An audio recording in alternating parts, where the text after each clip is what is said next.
What kids show gets more disturbing as you get older? Courage the Cowardly Dog. It was always scary, but once you grow up and can better interpret what's happening, holy crap, it's dark. The episode where Courage remembered his parents always breaks my heart. Hey Arnold. Great show overall. Had some really dark things in it. You don't realize that until you watch it as an adult. The cool thing about it though is it takes some very real and heavy concepts and displays it in a way that kids will get it. It also respects what kids can handle understanding. Now I realize why adults also love that show. Hey Arnold was a show that respected the viewer's intelligence. Everyone has at least one episode that really hits them hard. Looking at YouTube videos of Jimmy Neutron now as I turn 21, I'm really appalled at how unsettling and off the animation really is. I don't remember it being that bad. I've just recently seen episodes of The Amazing World of Gumball and oh my god, some of the things they talk about don't seem appropriate for kids, but it's super funny.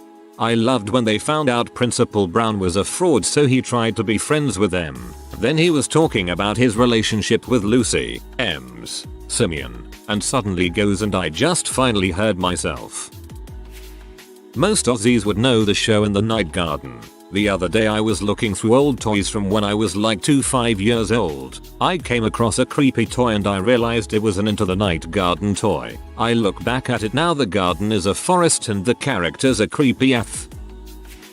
The Misadventures of Flapjack. When I was younger I didn't think anything of it. It was a weird but fun cartoon to watch. I liked it well enough. Watching clips of it now, it's a horror show full of dark things that I did not remember.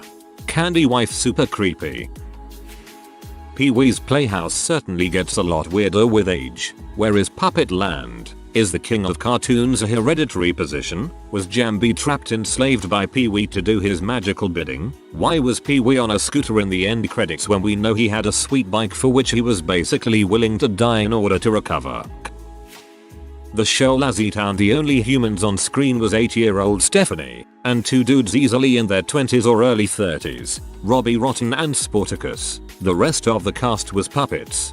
And Stephanie and the town mayor are blood relatives. Avatar. Once you realize that Jose made Zuko's mom, with the threat of Zuko's life, poison his own dad so that he could become Fire Lord, and then thanked her with banishment. And they continued that proud tradition in Korra with an on-screen murder-suicide. Fun for the whole family.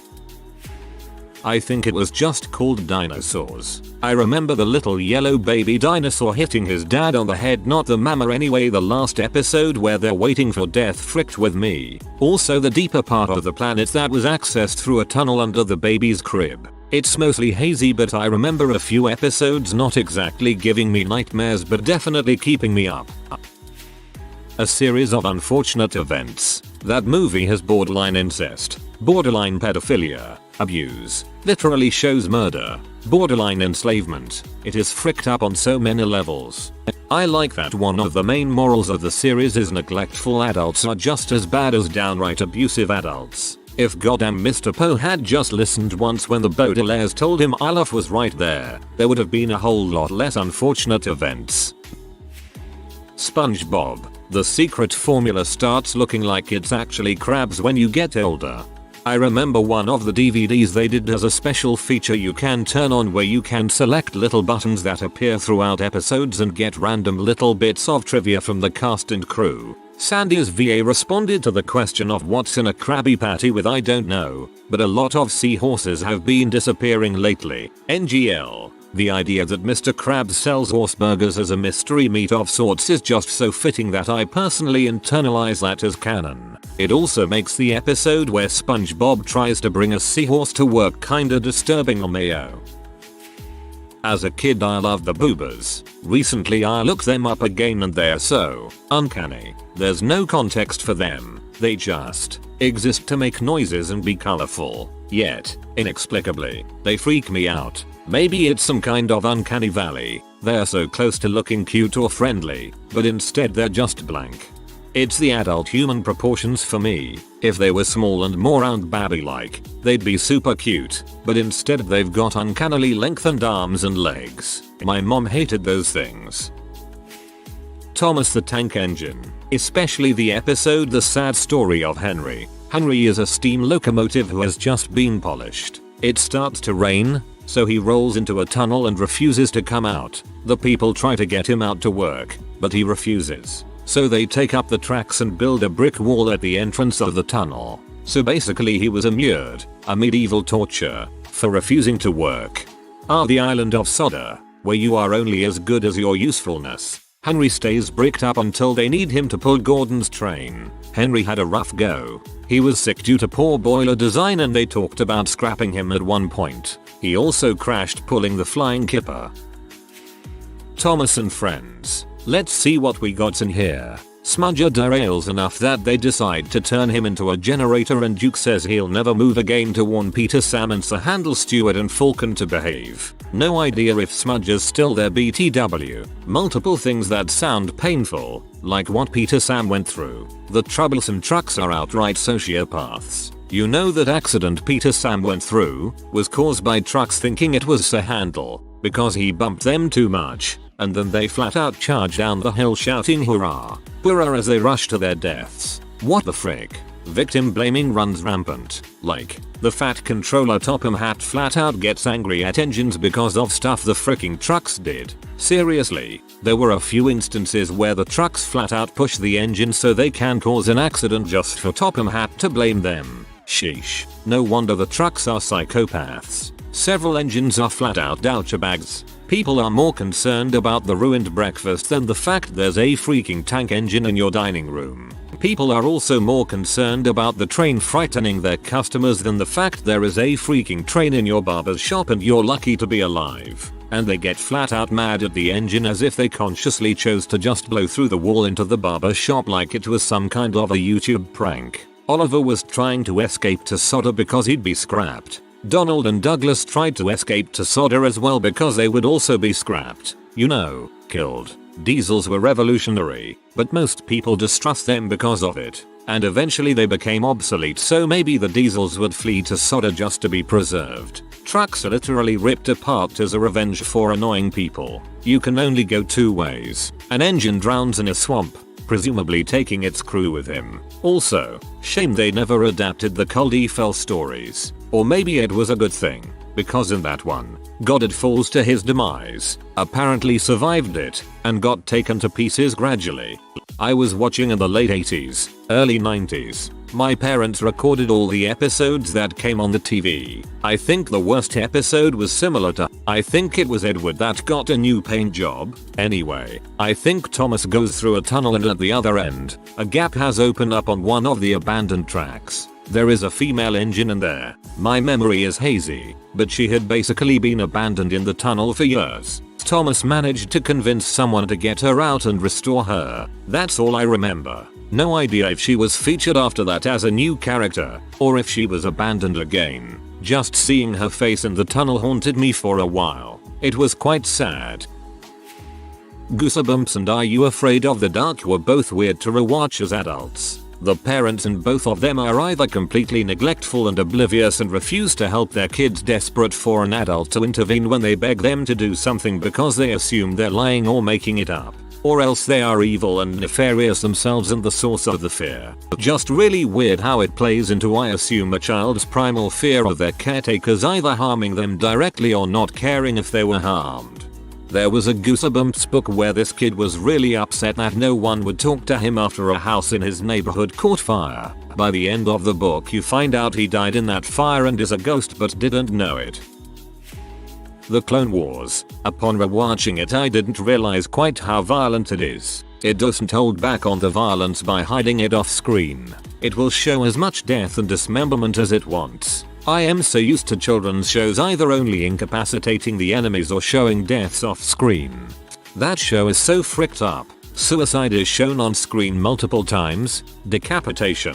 A Jedi is literally tortured for like a minute straight until he dies. One character flat out explodes. People get stabbed, sliced and shot pretty much every episode. Characters you get to know for seasons on end get horrific, tragic deaths. Slavery is depicted as vile and horrifying as it is, including torturing other slaves to make killer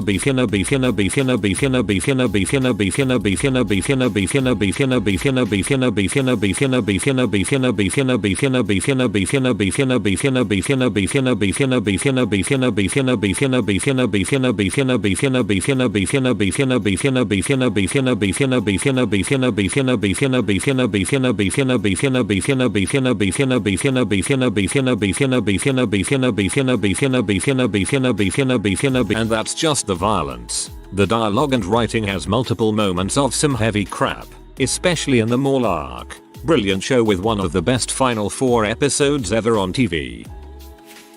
I rewatched the original Ben 10 recently, and one of the episodes I saw involved a clown who kidnapped people, especially children, and suck out their laughter in order to make himself more powerful. In fact, the whole show's premise is disturbing since it involves an innocent kid on a peaceful US road trip with a powerful device he accidentally picked up and being stalked by many villains who want to gain its powers. The series even gets more disturbing once Alien Force and Ultimate Alien happens.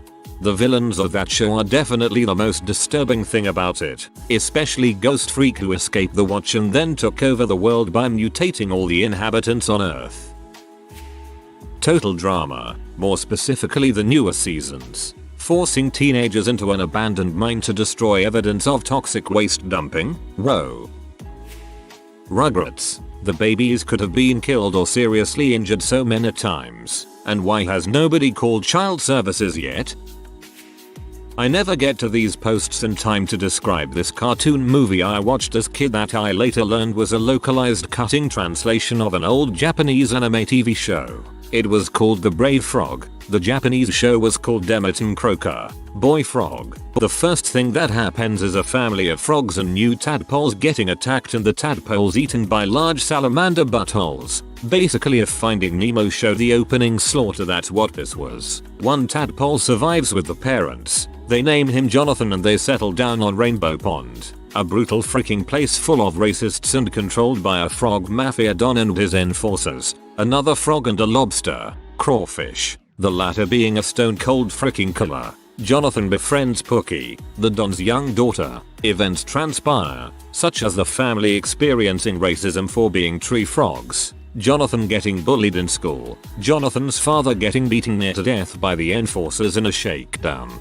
Jonathan's mentor getting beaten to death by the lobster, and a mother turtle friend getting beaten to death by the lobster in defense of her precious egg that is later revealed to be a ping pong ball. Freaking loved it as a kid, even though I did find it bizarre and very dark. It's only gotten weirder.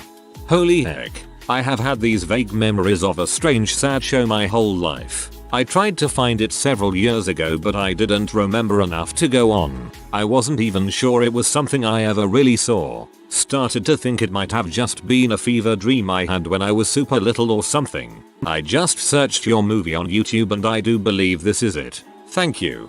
Thank you. I will be watching it in its entirety later on. There was a preschool show called Tiny Planets. I loved it when I was little. I watched it every morning. I watched it about a year ago as an adult. It was freaking terrifying. The animation is unsettling. The characters are all weird. No one talks but the narrator. It's an acid trip. I've noticed as I've gotten older, SpongeBob is very disturbing and makes you wonder if and what substances they were on when making it.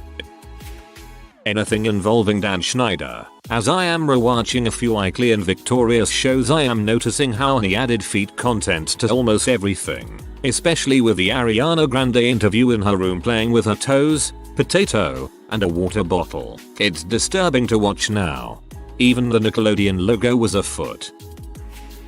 Gravity Falls. At first, it was light-hearted and cool. Then Alex released the second season and things got much darker. It was still as light-hearted as before, but the seriousness of each character got adults to watch it too.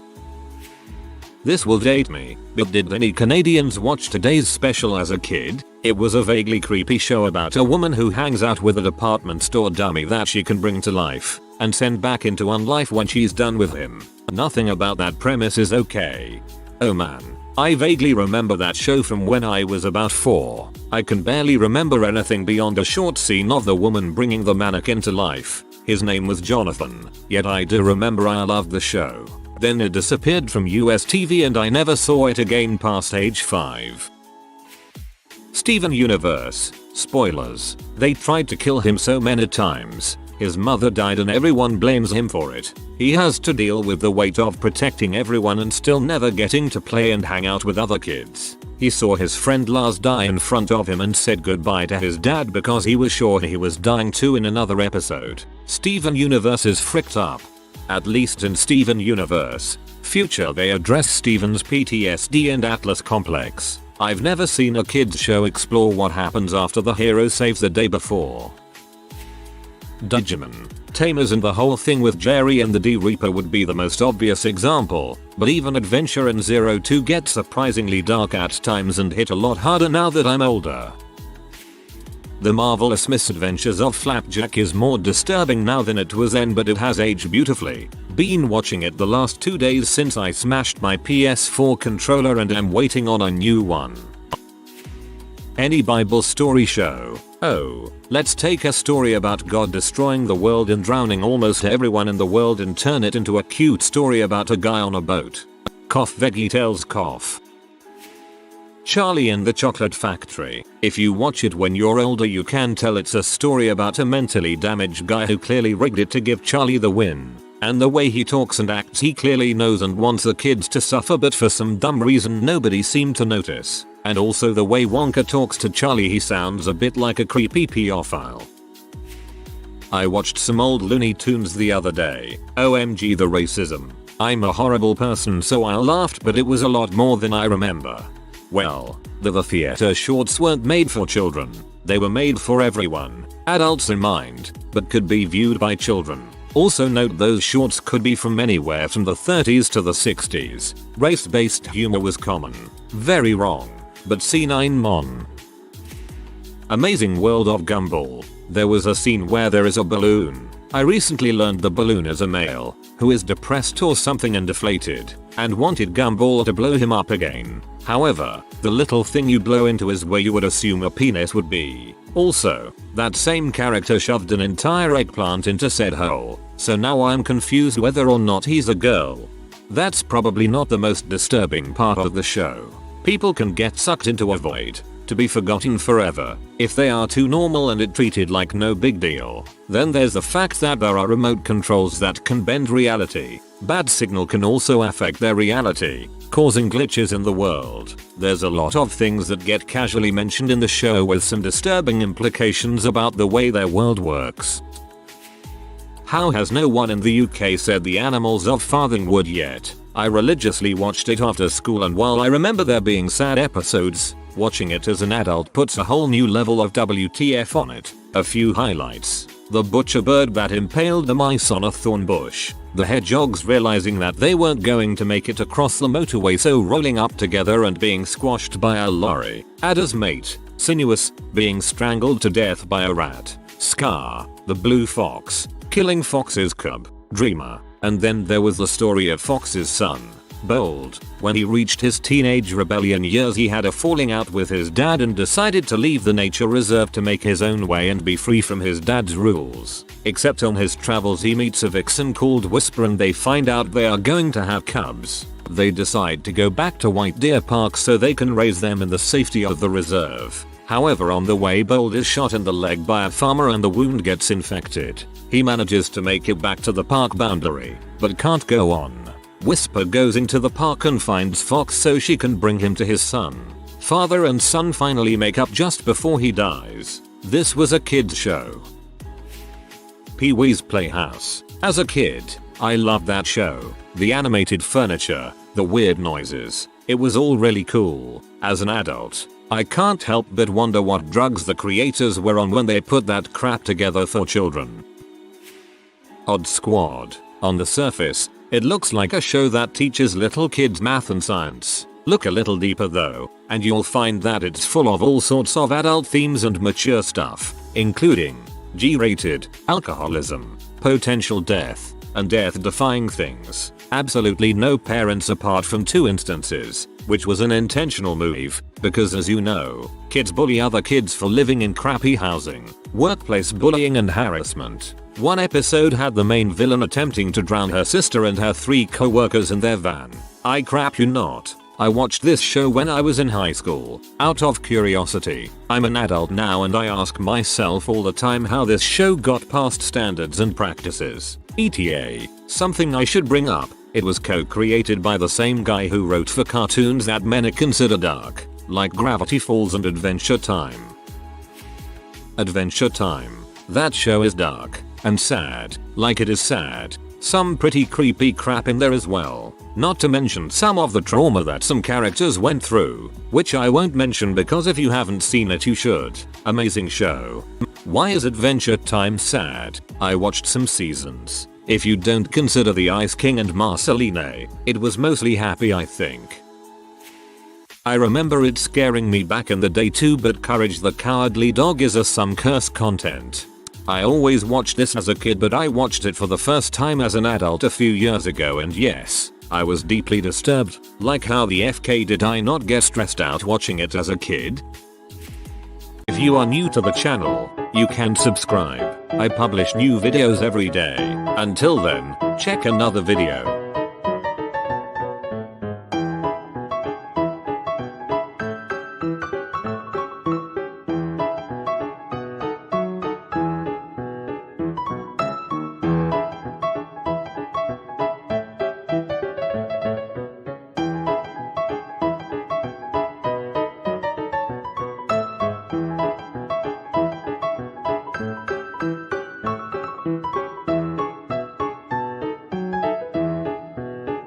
Bye for now.